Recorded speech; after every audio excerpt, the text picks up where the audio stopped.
guys, good afternoon. I'm here in Jeddah, kasalukuyang OFW po. Ay papakilala ko lang po sa inyo yung product na NARS na ginamit ko po sa mukha ko na hindi po halata yung pigmentation ko po. Iyan po siya.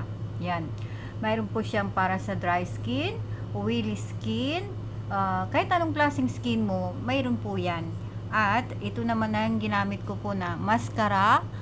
Yan humahaba kahit yung pilik mata mo is maiksi. Ayan po siya Yan siya. Ilalagay mo lang yan. Tapos, ito po yung ginamit ko po sa kilay ko po. Ayan po. Ang ganda niya po. Hindi po yan matatanggal-tanggal basta-basta yan po. At, ito naman po ang sa lipstick po yan. Color pink po yan. At kahit nainom ka po ng marami o may mantika, hindi po yan matatanggal. Thank you po.